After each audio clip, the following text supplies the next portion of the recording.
Hey everybody, and welcome back to the channel.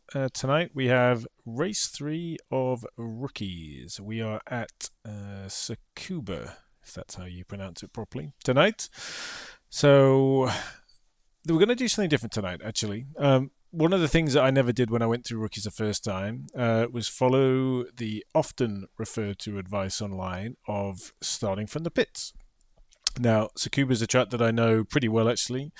Don't think I've ever, I'm trying to think when I last actually raced on it, probably not for some time, but it's a track I often go and test at because it's short, loads quickly, so often when there's new cars come out, I'll jump in there and just do some laps just because it's fast and familiar. So it's kind of fun to be actually racing there again. But it's a great track for slower cars like the MX-5 because it's super short, quite twisty, decent back straight, should be fairly good opportunities to overtake, probably into the last corner.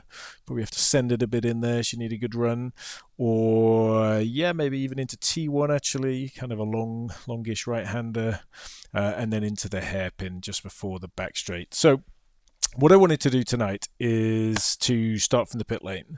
As I said, that's not something I ever did when I went through rookies. I always felt like it was important to be racing. Nothing has changed, but I figured, well, that advice is constantly touted on Reddit for newcomers.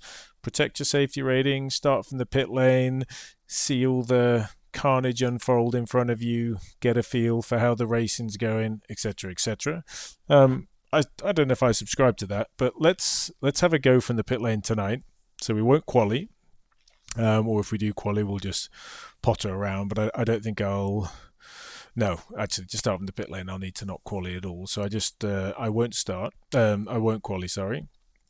And then we'll just see. Is it really that much cleaner? Do we avoid all the incidents, or do you just get caught up in just as many as people crash as they normally do, and then they're rejoining by the time you come around? My preconceived idea is that it's not going to be any better for safety rating, sorry, unless you actually just sit at the back and potter along. But that's, what's the point in racing to do that? So we'll start from the pit lane and then we'll just hammer it and we'll see how much ground we can make up.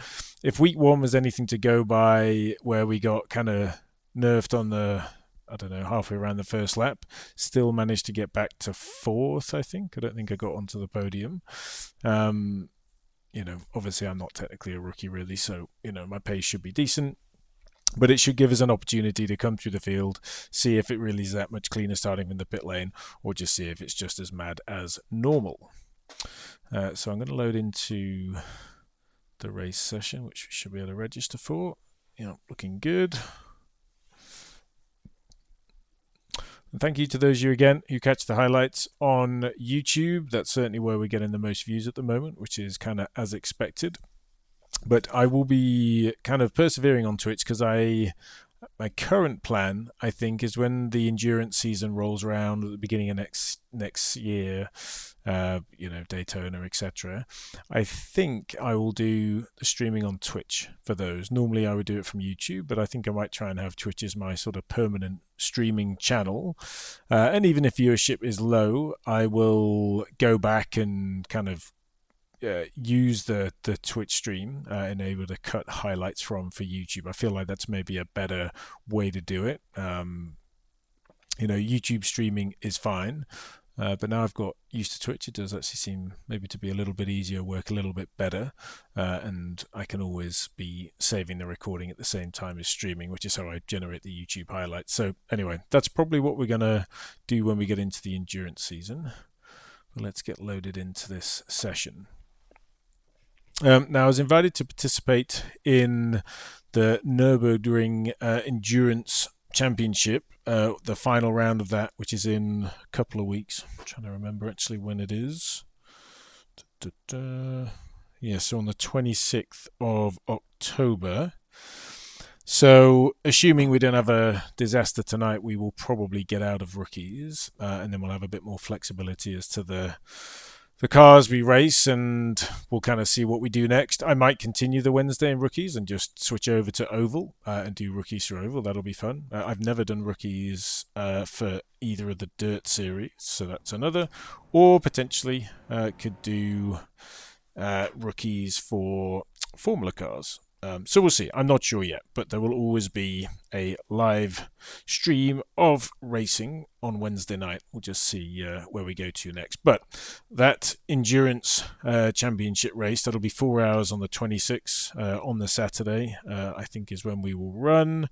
It'll be a team event, and so I'll share a bit more details on that. But I haven't driven the Nürburgring the Nordschleife, I should say, in ages. And then, as many of you will know, it's an absolute monster track. So I may be dialing in, learning that, and maybe at least the week before that one, maybe we'll do a bit of a practice race at that track in the car I'm going to be running. But we will see.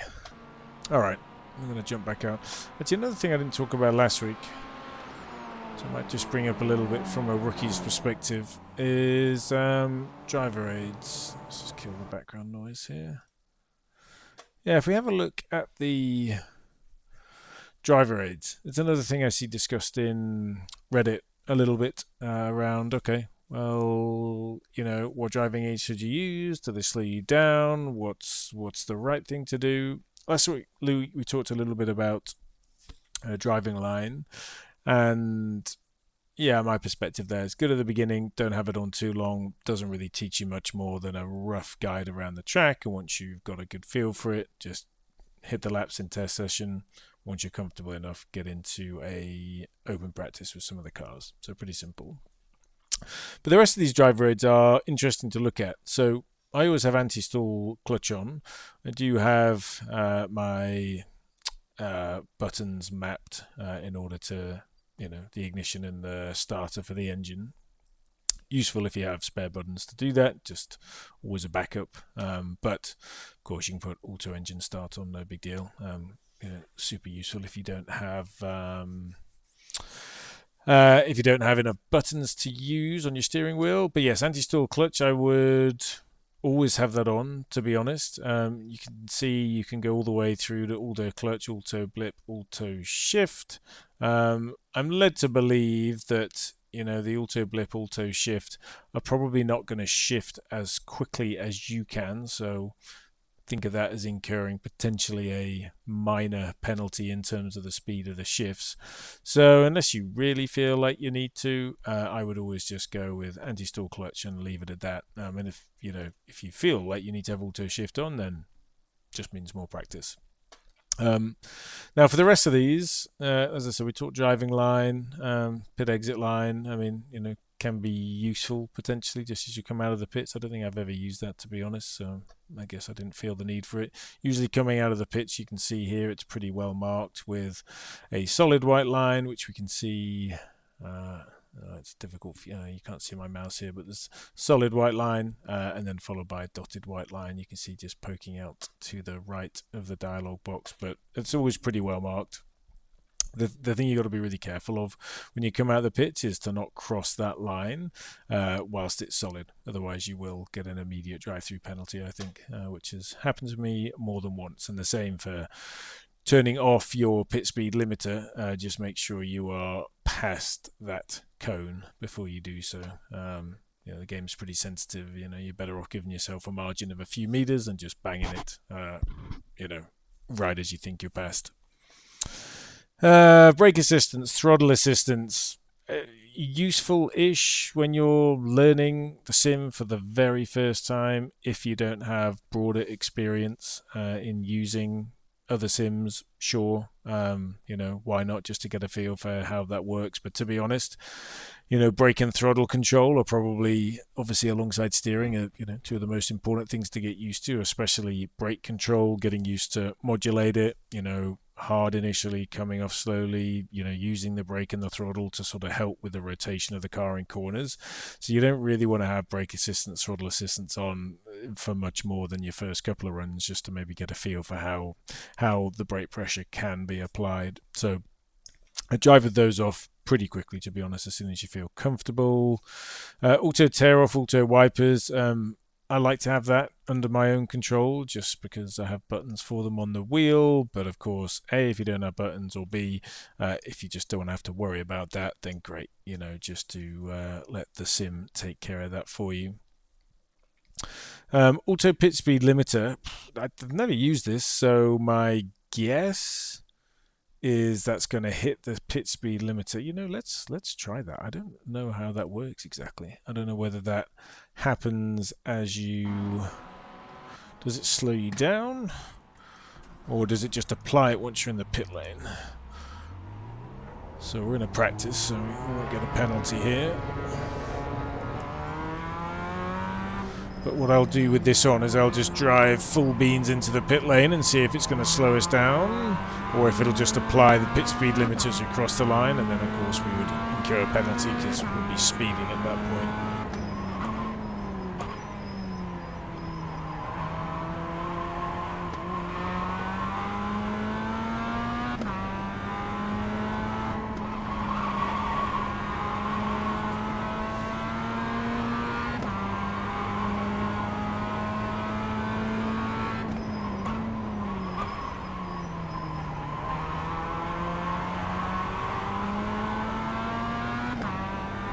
Okay, so we'll come into the pits, we'll go full beans, and my assumption is all it's going to do is just switch on that limiter as we cross the line.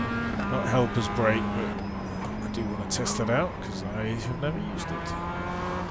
Left side. Clear on the left. So here we are, we're speeding. Yeah, there we go. So, pit box in 5, 3, as 2, expected. 1. Right here. The black flag that you can see there. It will not slow you down, but it will just apply the limiter once you're in the pits, or once you cross the pit lane line. So be aware of that. All it will do is just make sure that you have it on, and it'll automatically turn it off. I'm not a huge fan of that. I'd rather be in control of that myself, although it must be said I have incurred my fair share of penalties from speeding in the pit lane, but even so. So yes, driver aids, you know, interesting section.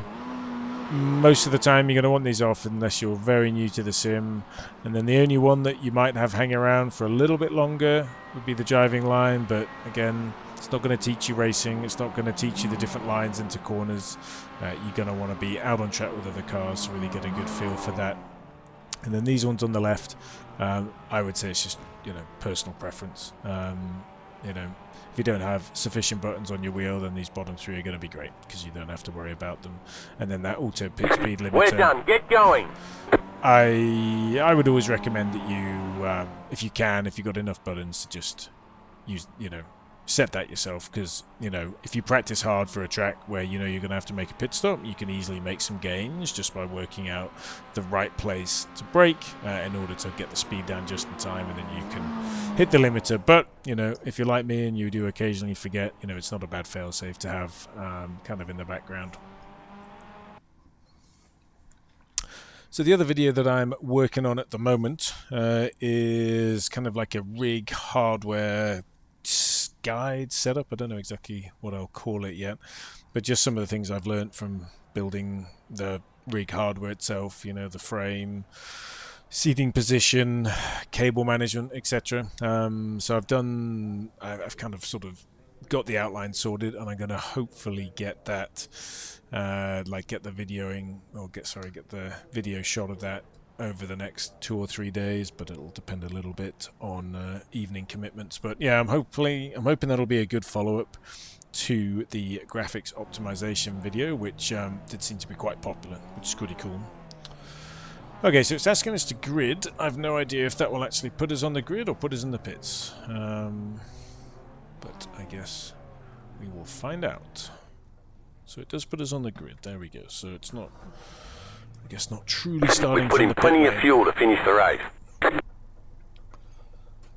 The estimated strength of field is 1,367. Right. We expect to be fighting for the podium. So to be honest, I'm already pretty skeptical of starting from the back here, because it's not that much difference from starting mid-pack unless you just drive super slow. And and just literally stay behind and catch safety rating. Reality is we're going to be in traffic immediately as we get into T1.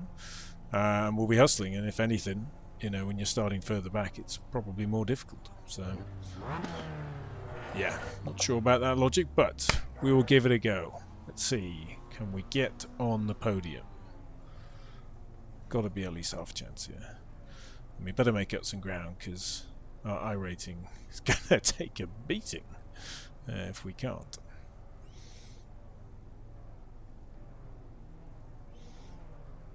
So I guess we're still waiting for a car to grid, I don't know. Here we go.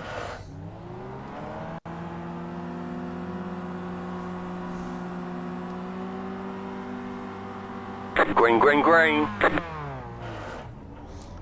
always get terrible starts in these cars. But you know what? It's probably okay for T1. Go left. Right side. Clear.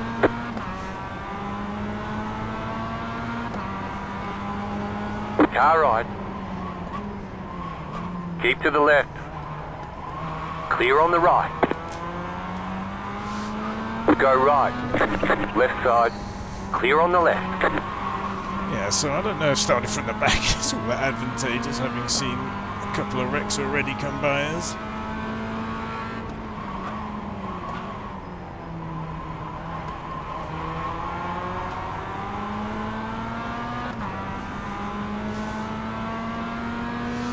Alright, made our way up a little bit here.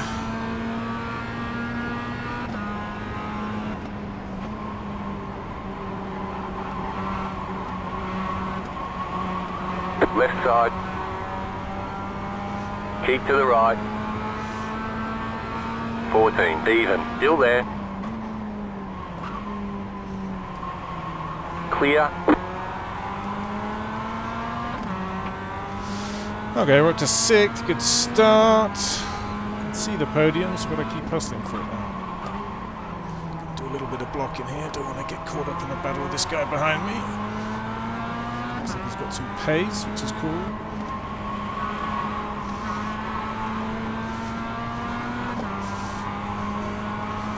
So we can do a dive bomber number 2.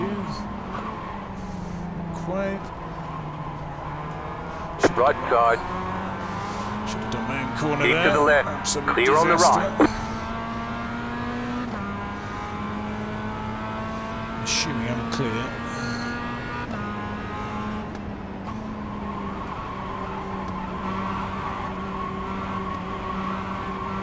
Car stops on the right. Go left. 4, even. Left side. Keep to the right. Clear. Right, what are you up to? 5th. Solid. Driving a little scruffy if I'm honest. Try and get into qualifying mindset.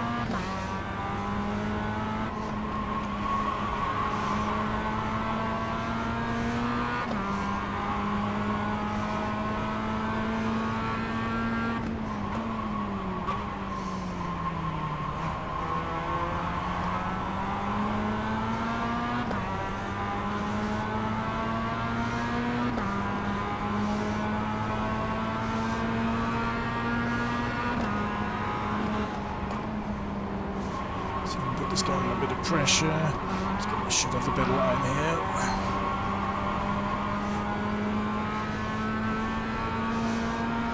3, even. You've got the fastest lap. You're in 5th.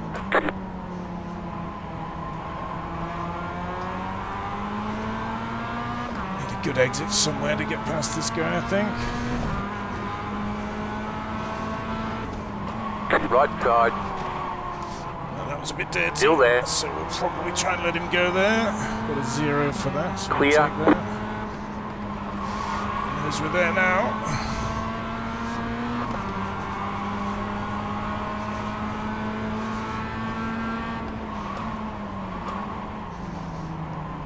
He's doing a pretty good job of defending this guy.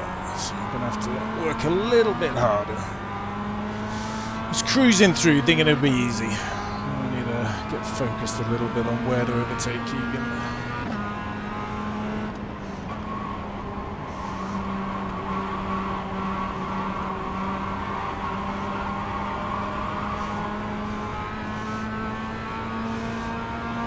Four, even. The car in P2. Just set the fastest lap. 3, even. Still driving like a bit of an idiot.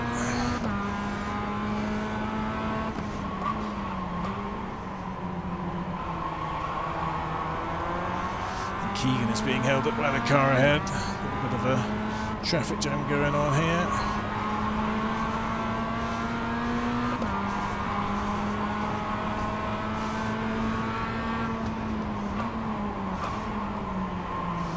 Car on your left. Stay on the right. Still there, hold your line. Still there, hold your line.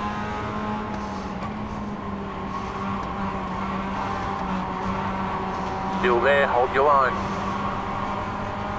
Clear on the left. 3.3, you're in 4th position. Left side, clear, left side.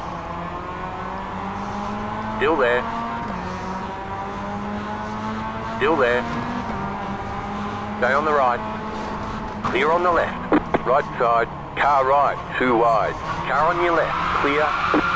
Left side, clear. Left side, clear. Well, that was messy, and I You've got wheel damage. probably caused that, I think.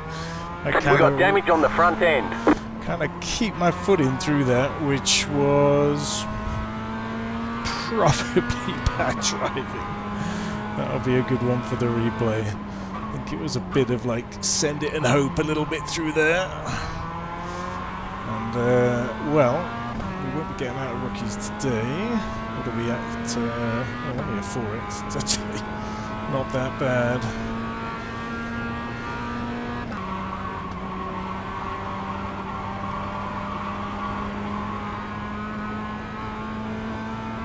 So we're going to have a great fight to the end, which is fun to watch.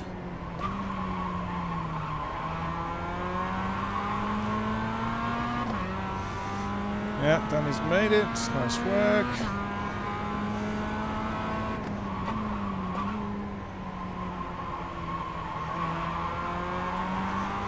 Maybe we will get a sniff at 6th here. If we forget to change gear.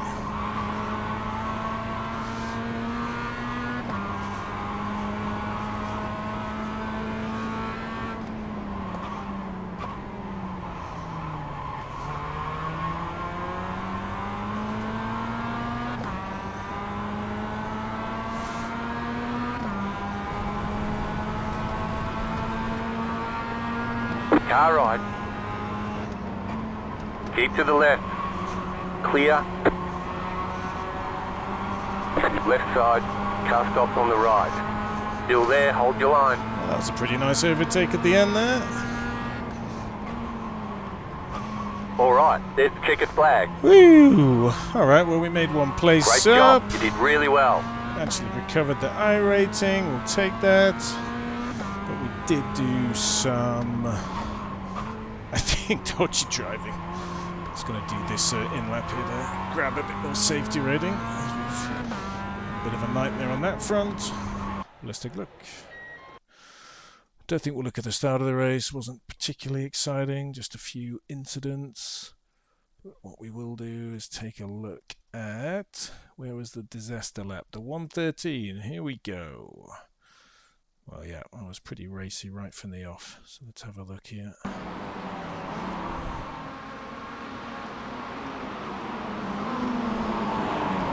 Yeah, so this is fine. I think everyone's doing okay here. And yeah, there's just a bit of rubbing already happening. I mean, the problem is with 3 cars in it together. Yeah, this is tricky here. I was trying to get back to the inside. You can see the wheel angle here. If I just roll it on slowly. It doesn't look like I do too bad a job of...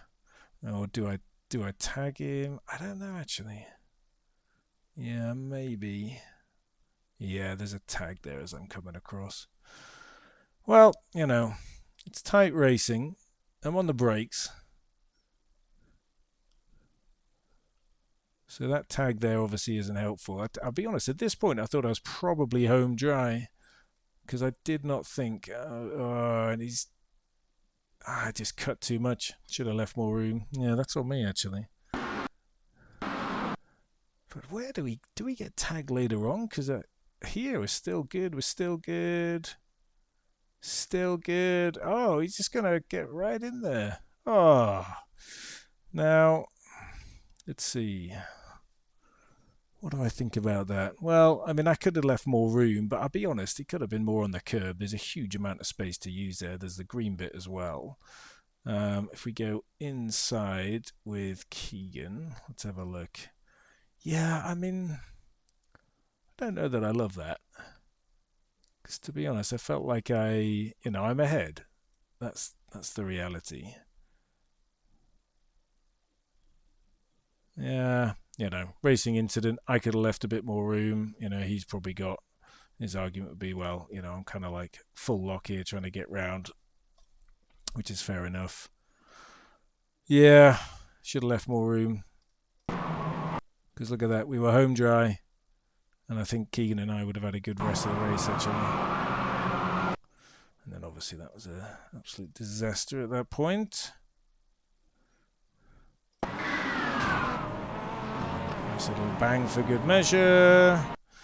Okay, well, we'll say 50-50, but happy to put my hand up there and say a bit more room could have been left. Let's have a look at it one more time. Oh, man, and we were almost round the corner too. Yeah, I don't close it off. If anything, yeah, we're both coming away from the curb, I guess.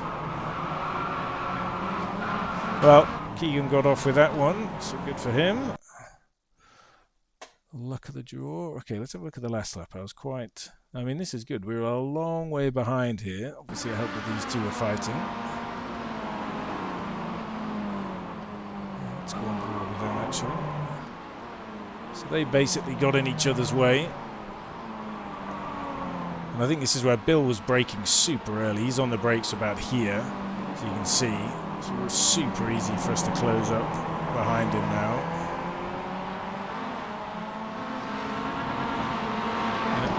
Car is trashed at the front, missed a gear, but that's okay.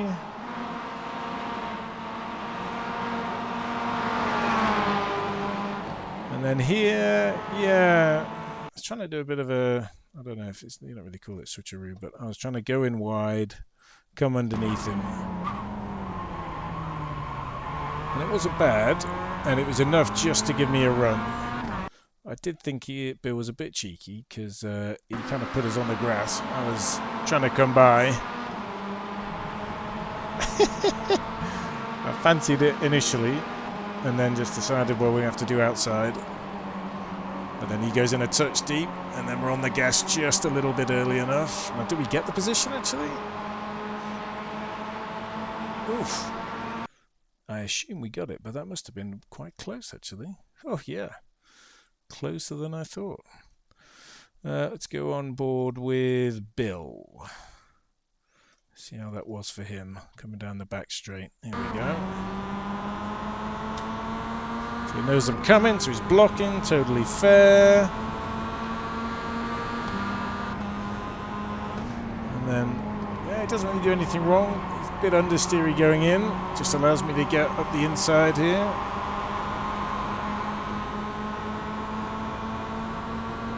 Yeah, it was just enough, to be honest. If I was Bill there, I actually would have thought I probably won it because it was pretty close.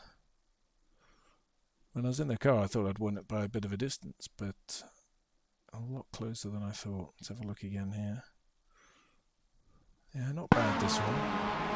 Out wide, and then just getting on the power as early as possible just to get that run. Actually had more room to play with as well. Awesome, good stuff. Well, let's take a look and see what disaster that has been. Oh, we have been promoted. That's a surprise, given we got a 5X. In fact, that's incredibly surprising. Right, well, now I'm interested, because I wouldn't have guessed that. 5x, surely that hasn't been a positive increase. Let's have a look.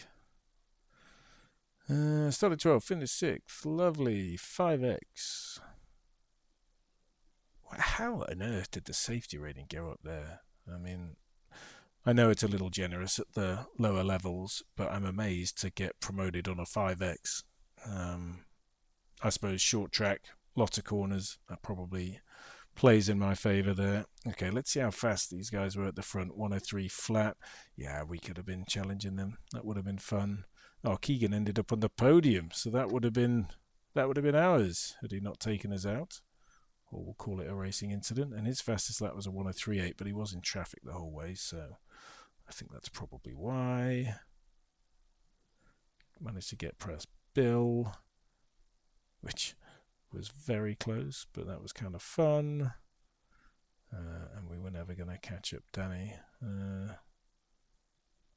Oh yeah, we almost had the fastest lap of the race, actually, a 103.9, and I was in traffic the whole way through. So yes, I think the summary of whether you should start in the pit lane, or sorry, start at the back in rookies by not qualifying is a terrible idea, because if you want to save safety rating, you're at the back, so you're going to absolutely come across incidents, and there's literally nothing you can do about that.